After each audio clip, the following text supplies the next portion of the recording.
Hello tout le monde et bienvenue à bord de l'Arche des Brumes. Je vous retrouve aujourd'hui pour vous présenter ma pile à lire du printemps. J'ai pas du tout eu l'habitude de vous présenter des piles à lire par saison jusqu'à présent sur la chaîne, mais je ne sais pas pourquoi. Là, j'ai envie de me faire une petite pile. C'est pas dit que je la respecte, mais ce sont les titres que j'ai envie de lire en ce moment, qui n'ont pas spécialement à voir avec le printemps par ailleurs, mais je ne sais pas pourquoi, là, j'ai envie de vous présenter une pile à lire de saison. Peut-être parce qu'elles ont commencé à fleurir avec le printemps, vous avez compris, sur YouTube et que du coup ça me donne envie d'en faire une moi-même, je ne sais pas, ou tout simplement que j'ai envie de tourner des vidéos et que j'essaie de trouver un petit peu des concepts qui changent, en tout cas de ma chaîne, parce que je sais que ça change pas sinon sur les autres chaînes, évidemment. D'ailleurs, n'hésitez pas, si vous avez des envies particulières de vidéos, à me les donner en commentaire. Je précise une chose, je sais que vous attendez tous un bookshelf tour. Je ne le ferai pas maintenant parce que ma bibliothèque est éclatée en plusieurs endroits en carton ici. Donc je préfère garder cette vidéo, ce concept pour plus tard quand j'aurai une vraie bibliothèque avec tous mes livres. Et à ce moment-là, ça fera plus sens parce que là, vraiment, j'ai la moitié de ma bibliothèque ici, la moitié en carton. Donc n'hésitez pas si vous avez des recommandations ou si vous avez envie de voir certaines vidéos sur la chaîne, je me ferai un plaisir de les tourner. Donc je vais vous présenter une petite quinzaine de livres que je me suis sélectionnés quand je vois la pile. Clairement, je n'irai pas tout ça. C'est très haut, c'est très haut. Mais ça va dans plein de genres différents. Et on attaque avec Le goûter du lion de Ogawa Ito. Que je trouve la couverture incroyable. Voilà, avec la petite barque qui s'en va sur l'eau. Je la trouve trop jolie. Donc Ogawa Ito, c'est l'autrice qui a écrit La papeterie Tsubaki ainsi que La République du bonheur. Je ne cite que ces deux-là puisque ce sont les deux seuls que j'ai lus de cette autrice, que j'ai vraiment adoré. Donc j'ai très hâte de découvrir celui-là qui m'inspire beaucoup. Comme je vous l'ai dit, j'adore la couverture, donc comme je sais que j'aime beaucoup ce que Ogawa Ito peut produire, voilà, je suis assez en confiance avec ce roman. Je ne sais même pas vraiment de quoi il s'agit. On est toujours sur des histoires tranches de vie au Japon, donc je pense qu'on va rester là-dessus. Ensuite, on va aller vers un petit jeunesse. Il me semble que c'est un tome 1. Bon, tant pis. J'aimerais bien lire le premier tome du Club de l'ours polaire, donc qui s'intitule Stella et les mondes gelés, de Alex Bell. Donc déjà, vraiment la couve. Ça fait un petit moment qu'il titille ma curiosité, dirons-nous. Et j'ai fini par craquer pour cette magnifique édition grand format. Je crois que c'est un premier tome d'une trilogie.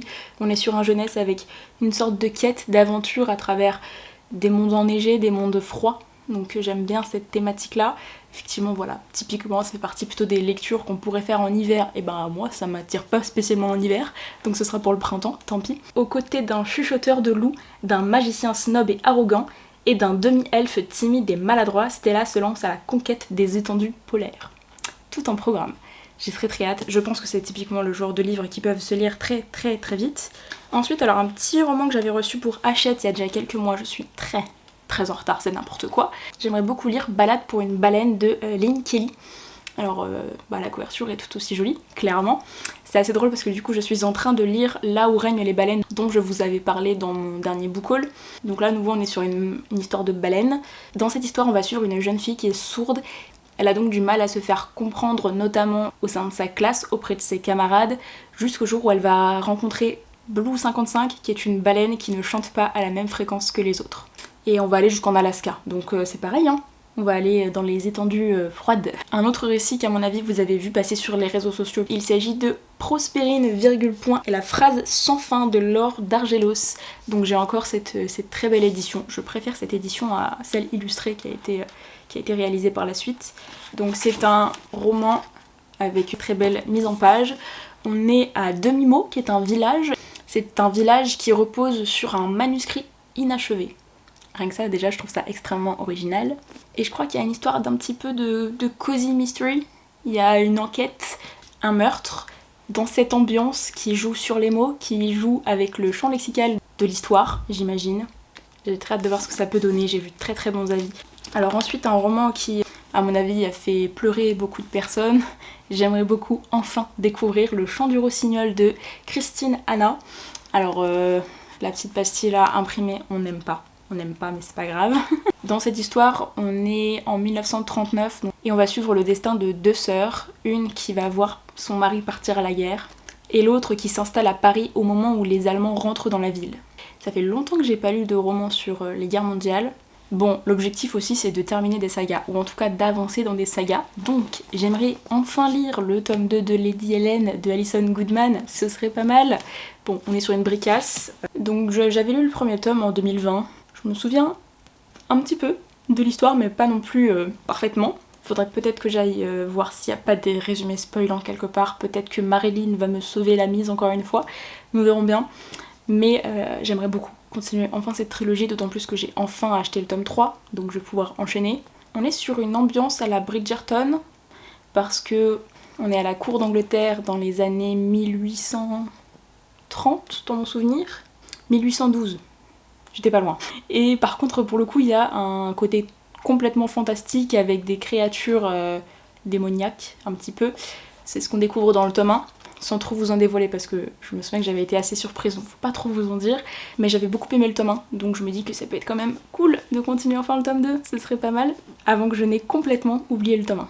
Dans la même veine, j'aimerais enfin lire le tome 2 de l'Empire d'écume de Andrea Stewart. J'ai lu le tome 1 cet été. Ça va, ça fait encore moins d'un an.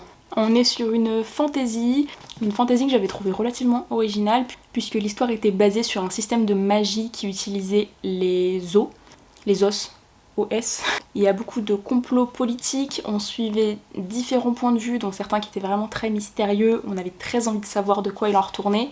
J'avais beaucoup aimé le tome 1. Je l'avais trouvé relativement original, j'avais bien aimé l'univers, j'avais bien aimé les personnages, donc je suis assez impatiente de découvrir le tome 2, d'autant plus que voilà, le tome 1 ça avait été l'une des meilleures lectures de Marine de 2021, du coup je pense, et elle a lu le tome 2 qu'elle a aussi beaucoup aimé, donc forcément j'ai envie de découvrir celui-là. Par contre c'est un beau pavé, je ne sais pas combien de pages il fait.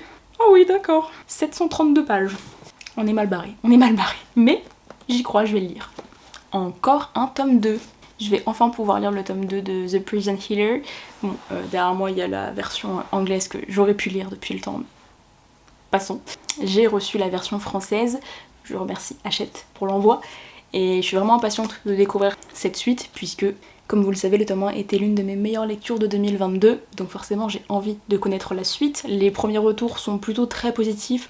Je vois que sur le Discord de Hachette, ça met des messages cachés pour pas spoiler, mais ça y va à bon train dans la conversation, donc j'ai hâte de pouvoir participer à cette conversation et de découvrir enfin la suite de cette histoire qui m'avait tenue en haleine de façon assez incroyable. On était aussi sur une fantaisie où on suivait une jeune fille qui vivait dans une prison depuis 10 ans, donc on était sur un huis clos, il y avait plein de plot twists, alors il y avait des choses que j'avais senti venir, d'autres pas du tout, c'était assez bien mené, c'est ce que j'avais apprécié, j'avais aimé le fait d'arriver à être surprise.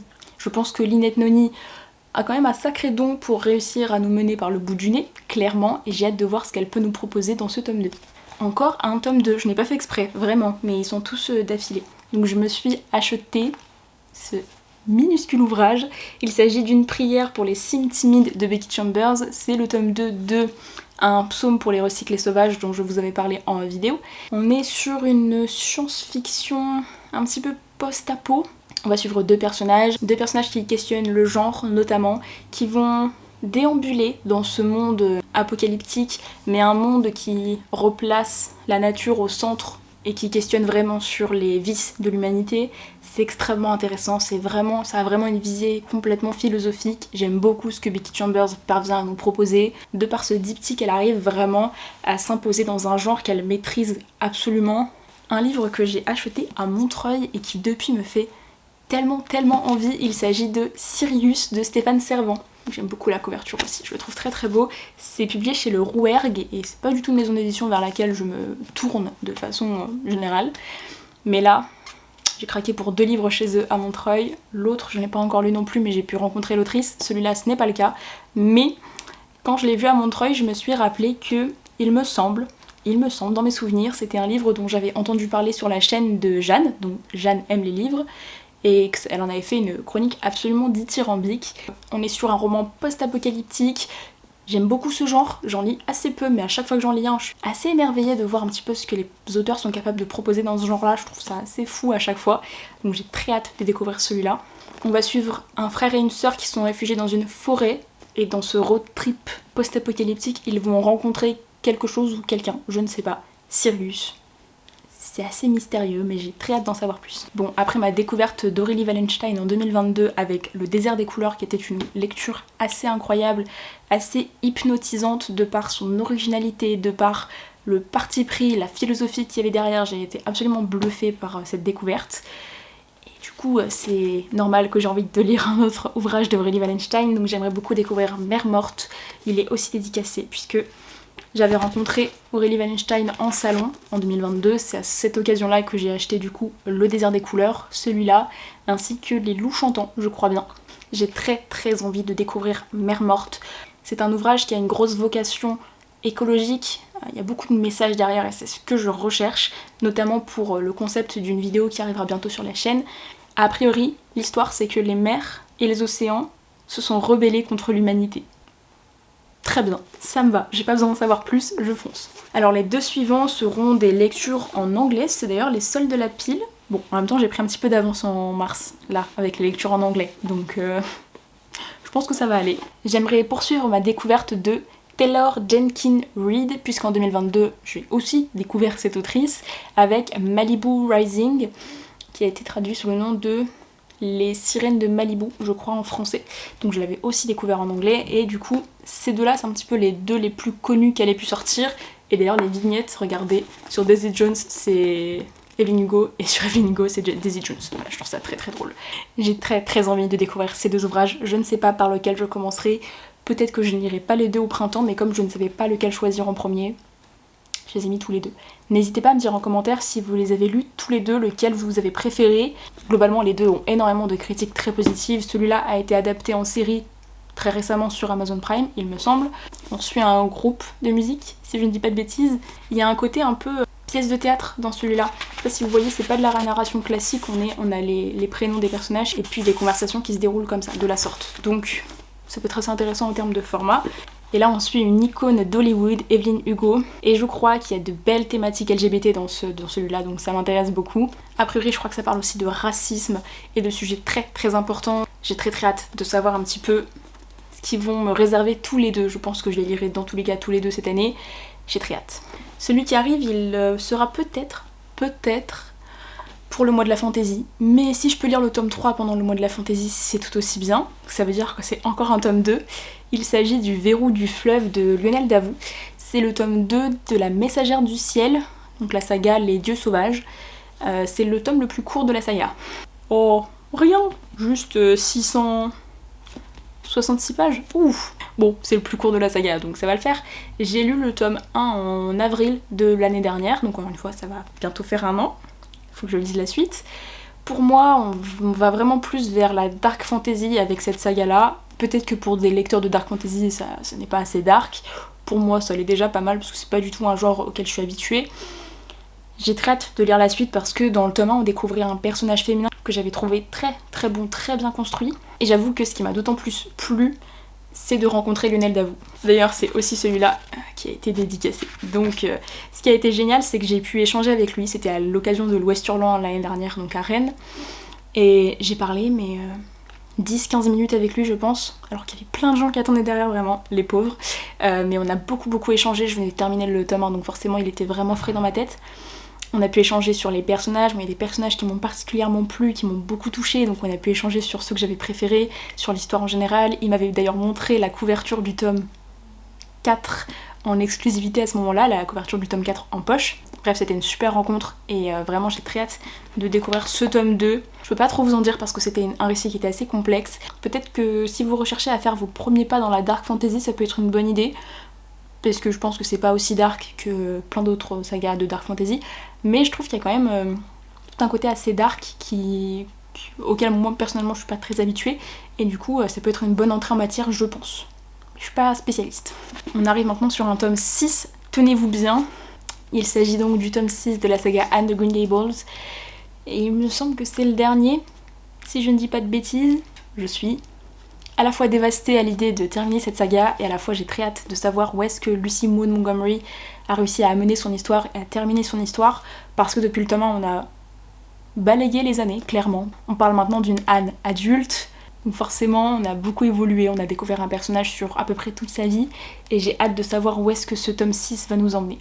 Mais j'avoue que je serais triste quand j'aurai terminé parce que c'est vraiment une saga qui m'a suivie depuis 2020. J'ai découvert l'histoire par le biais de la série télé, donc forcément il y a un petit attachement aussi de ce côté-là. Bref, je serais triste, mais j'ai quand même très hâte de terminer la saga.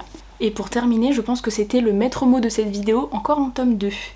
Il s'agit du tome 2 de Amari. Donc le premier tome c'était Amari et le bureau des affaires surnaturelles. Et là c'est Amari et la ligue des magiciens de Bibi Alston. Je vous avais parlé du tome 1 en vlog lors d'un week-end à 1000, fin 2021. Donc là ça veut dire que ça fait plus d'1 an que j'ai lu le tome 1. C'est pas grave, ça va le faire. J'ai mine de rien pas mal de souvenirs du tome 1. Je pense que le fait que je lise certains livres en vlog, ça m'aide à conserver des souvenirs parce que du coup le fait d'échanger et de parler devant la caméra, ça me fait me souvenir plus facilement des éléments. Donc ça me fait un peu moins peur, ça me fait un petit peu moins peur. J'ai très hâte de découvrir ce tome 2 parce que le premier tome était très bon, on est sur un jeunesse clairement, mais qui abordait énormément de thématiques avec une héroïne que j'avais beaucoup aimée, une enquête que j'avais trouvée géniale, des pouvoirs magiques top. Vraiment c'est une très bonne saga jeunesse. Je ne sais pas s'il y aura une suite, je ne me souviens plus. En tout cas j'ai vraiment hâte de connaître enfin la suite de cette histoire parce que ça fait déjà trop longtemps. Bon, pas autant que Lady Helen, mais quand même. N'hésitez pas à me dire en commentaire si vous avez lu certains de ces livres ou si certains vous tentent. N'hésitez pas à me dire aussi s'il y en a certains qu'il faut absolument que je lise en priorité, qui sont genre vos favoris de tous les temps. Je sens qu'il va y avoir des JR qui vont sortir. Et là-dessus, de mon côté, je vais m'occuper de lire toute cette pile. Et puis je vous retrouve très bientôt à bord de l'Arche des Brumes. Ciao!